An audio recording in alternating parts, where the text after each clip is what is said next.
Hello everyone, and welcome to another cEDH TV video where we show our hands and sometimes tell you our thought processes. Today I'm here with Rhetoric. Mons is sick, but we're guested by Felix and Death from Mail of Death MTG. Hello and welcome to a hostile takeover. Oh no.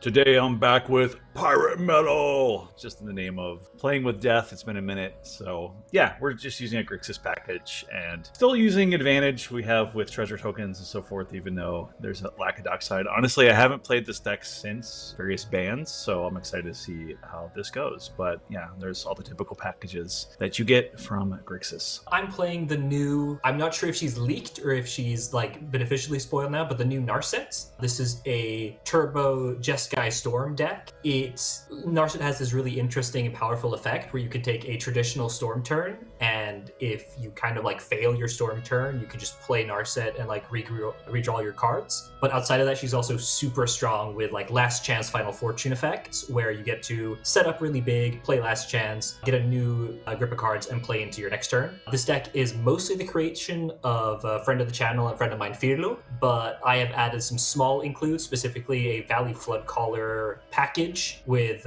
Step Through Time, Banishing Neck, and Valley Flood Caller. Partially because Valley Flood Caller is really good. It makes Narset into like a bit of a necro effect where you play a bunch of cards, go to end step, you draw the cards, you can still play them. But also because the Banishing Neck, Valley Flood Caller mana combo actually nets you Infinite Storm, which means you can go to your end step and draw your whole library with Narset and also have a bunch of mana, and you can easily win from there. So it's a neat deck. I don't think it's like gonna change cEDH, but it's definitely a strong cEDH command. I am over here obviously playing the best commander, Hashaton Scarab's Fist, aka Hash Crabs, and I'm gonna use a couple of words that are not usually said in the same time. This is an Esper Turbo Ad Nauseum Reanimator deck. It is a little inspired by Base Brett's Reanimator deck, except we took out all the big reanimation targets, kept some funny cards in that are really great in their 4/4s, like Sentinel, Notion Thief, Pollywog, so on. And we're playing Ad Nauseum. You want to go fast. Today I'm bringing Emet Selch. I'm not a big fan of Final Fantasy. I don't care about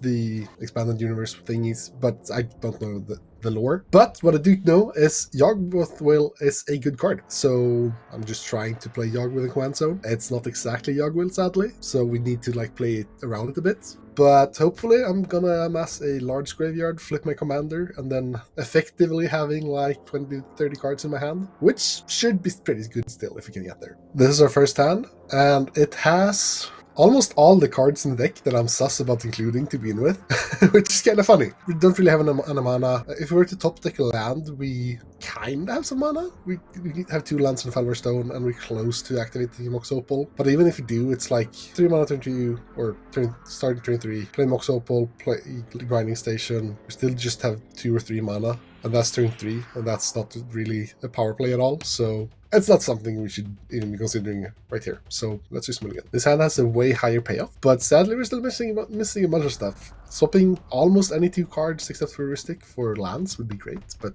that's not the hand represented. As of now, this just doesn't do it. Once again, if we top deck a land, we kinda get the game plan, but it's not really a game plan that's worth gambling or getting an extra land, because it's basically just we have a Heatron Crab, and if we top deck 2 lands in a row, which isn't that likely, we get Heuristic. Otherwise we can like turn 2 Wishclaw Talisman. No, it's not running Wishclaw Talisman, but it's still not something we should consider. So let's go to 6. So our 6 is interesting.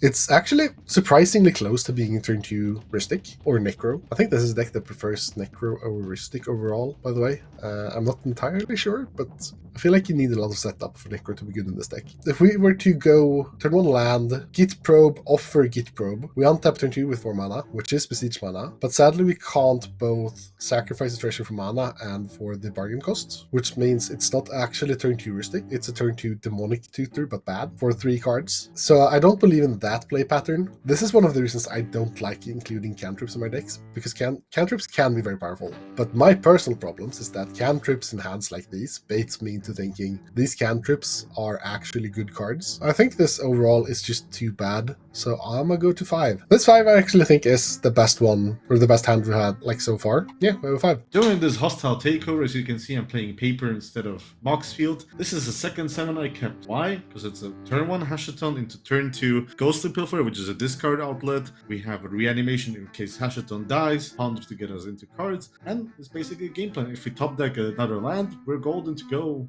go for broke. This hand is obviously very good in the way that we get to play Narset turn 1. I'm probably not going to mulligan this, but this hand is not quite as good as you would think, in the sense that Narset doesn't actually do that much on her own. When you don't have a lot of cards in hand, it makes her a lot worse, because we're going to empty our hand out pretty aggressively to get her down turn 1. We're going to have Soul Ring, Mental Misstep, Red Elemental Blast, and a Mystery card pretty much left in our hand, and at that point it's really hard for us to play a bunch of cards to activate Narset's effect. I don't think I can afford to throw this hand away, because I do think that this level of mana acceleration is like really, really, really nice, and we do have some interaction to try to like stay alive until we hit something, so I'm going to be keeping my first 7. Great cards, nothing to do with them. We have 1 land, so let's go to our second 7. Okay, I like this one because I could play Gemstone as a pregame, and right now I'm not seeing any real activated abilities among my opponents, so if I wanted to pitch Curse Totem in this case, I still could, and then get Malcolm out on turn 1. I could even play, Soul Ring, and then play him from there, with even Curiosity later on if I'm so inclined. So yeah, I think we'll just go ahead and keep this one. I have a pregame, put this Gemstone Caverns into play, and I will exile this Curse Totem. That sounds like a cool play. I'm also going to put a Gemstone Caverns into play, and I'm going to be pitching this Chance for Glory. But I'm still the starting player. Play a Command Tower, a self turn. I'll cast a Chromox, imprinting a Diabolic Intent, tapping them for a Demonic Tutor. Demonic Tutor resolves, I'm finding this card, putting it into my hand, and then I am passing my turn. My turn. Paper cards. Well, makes it interesting.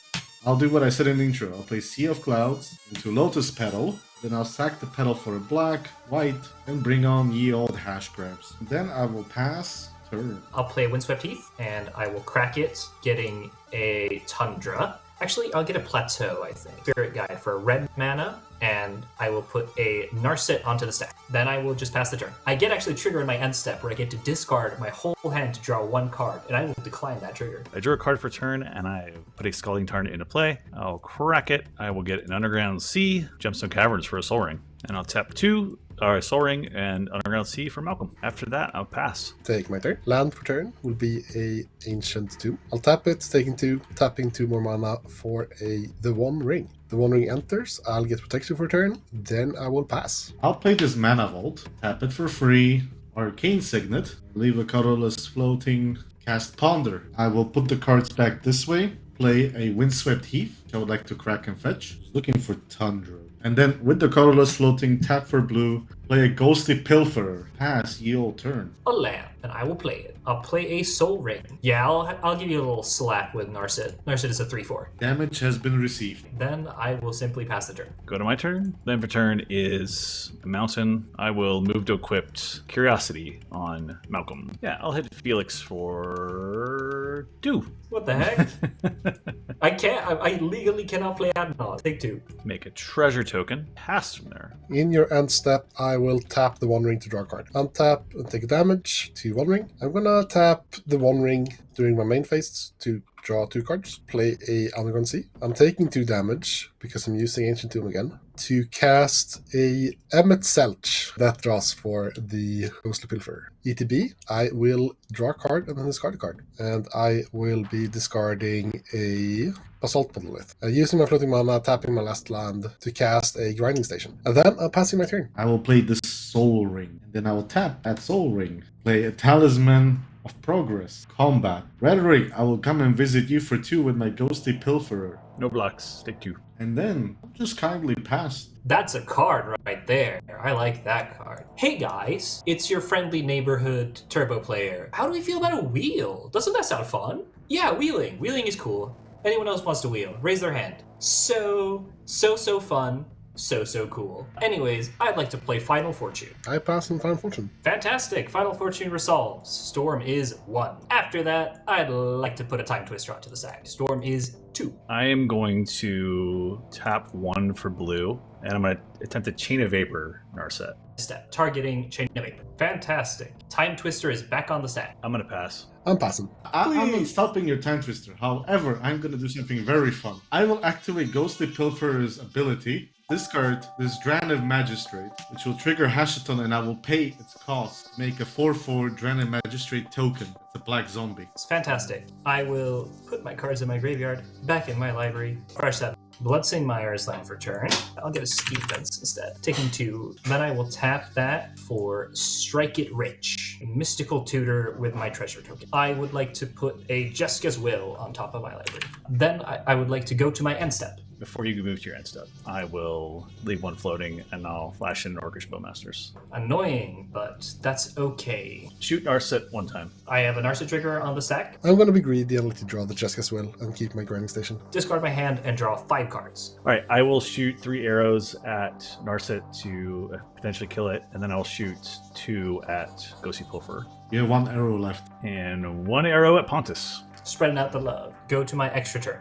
I can with a Jeska's. Oh, all right. So Draneth in play. Oh man, yeah. I just die, huh? I'll play an Enlightened Tutor in my own. I will get a Artisans Talent, Artist's Talent, and put it on top of my library. This is a 2-mana enchantment class that will let me rummage. I would like to play an Artist's Talent. But basically, I need to play Jeska's Will, and I need Jeska's Will to hit, like, wheel specific. I'm kind of in a bind here, but this is the thing that might give me an out under Orcish Bowmaster. I will play a Jeska's Will. I believe everyone has 7 cards in hand because of the wheel. I will discard Thundering Falls. Draw a card. Come on. Whoops, not good. That is really bad. You have a Bowmaster trigger. Bowmaster trigger, shoot Pontus. 7 red mana. A Mox Opal.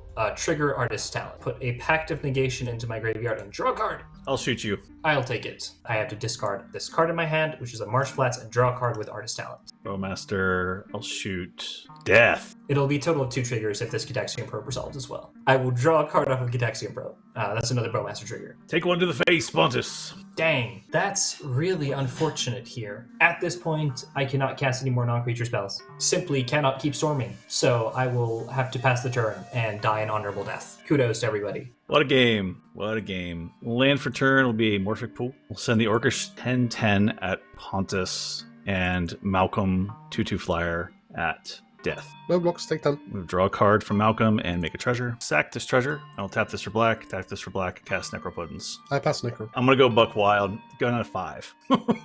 So 30 cards. I'm going to tap Soul Ring and Morphic Pool, and I will cast a Born Upon a Wind. I pass. Born Upon a Wind resolves. I'll draw a card. I would then like to flash in a Lotus Petal. Let me put it over here. I will also flash in a Chrome Mox. I'm going to imprint this Spellseeker. Crack a Lotus Petal for red. I'll tap this mountain and I will cast Final Fortune. Final Fortune resolves. That end step, I'm going to Deadly Brawlic, your commander, Pontus. And then I'll move to my next turn. Land for turn will be a command tower. I'm going to tap 3. I'm going to cast Windfall. Okay, we'll draw 7 and there are 14 triggers, yes. How about I just point them at death and then die and you guys can duke it out? I could attack Pontus and kill him, but I'm also depending on being able to draw. I need to draw a card. Pontus, why are we always in this king-making situation? So it feels bad just attacking. I'm going to go to combat. I am attacking Pontus because I want you guys to be at equal life totals. I'll draw a card, and that's an island. So that's it. I'm dead. I guess I untap. Take 2 in upkeep. Land for turn. Mana Confluence. I'll cast a Mox Opal. I'll activate the One Ring to draw 3. I'll tap Ancient Tomb for 2, taking 2 damage. Casting a Grim Monolith. 4, 5, 6, 7. To cast a Hullbreaker Horror. With Hullbreaker in play, I'll tap Mox Opal to cast a Blood Pet. Trigger Hullbreaker Horror. Targeting Mox Opal. Mental misstep on Blood Pet. Blood Pet is countered. Hullbreaker resolves. I'll put Mox Opal into my hand, and then I'll cast a Mox Opal, trigger Hullbreaker Horror, target my Chrome Mox. Chrome Mox goes to my hand, and here I can present a loop, where I cast Chrome Mox, imprint nothing, bounce my Mox Opal, tap it for mana in response, make infinite mana, and end with a untapped Mox Opal in play and the Chrome Mox in hand. With that board state, I can then start the loop with... I don't even need my commander actually, because I can bounce the One Ring. Otherwise, my commander is actually an outlet for infinite mana with Hullbreaker Horror. But here I can just do the same loop, but with the One Ring. So I'll continue this loop, infinite mana, draw my deck, and then I'll just cast a Thassa's Oracle to win the game. Good game. Yeah, I felt like I was not supposed to win that game. No, you were not. I feel like both Felix and Rhetoric were supposed to win that game before I just randomly survive and top deck a Hullbreaker Horror on my last draw. Yeah, the instant speed Janeth really messed me up. There were like multiple times I was like, oh, I just get breach here, and then I win, but I couldn't get breach, and therefore also could not win. Also, uncounterable Dran. Oh, it's so good. No, I think That's really good. the guys are right after talking about this. I think as we were saying before we started recording, we could have used the relic on Draneth and played Breach or something like that. I think when I was seeing Draneth Magistrate and the grinding station, it just kind of clouded my thoughts there. But Necro is it's interesting. It's hard to you have like a million cards in your hand on screen trying to decide what to do at that point. It's actually but kind of harder on Moxfield than in paper to resolve a Necro, because it's not only you need to find a line, you also need to parse your hand. Exactly. So seeing that sort of stuff. But it was interesting. I mean, the plan was to get Born Upon a Win. For a while, I just sat there thinking, like, do I want to play as Final Fortune or do I want to try something else? But that's it for this video. Thank you all for watching, and we'll see you in the next one. Bye-bye. Bye.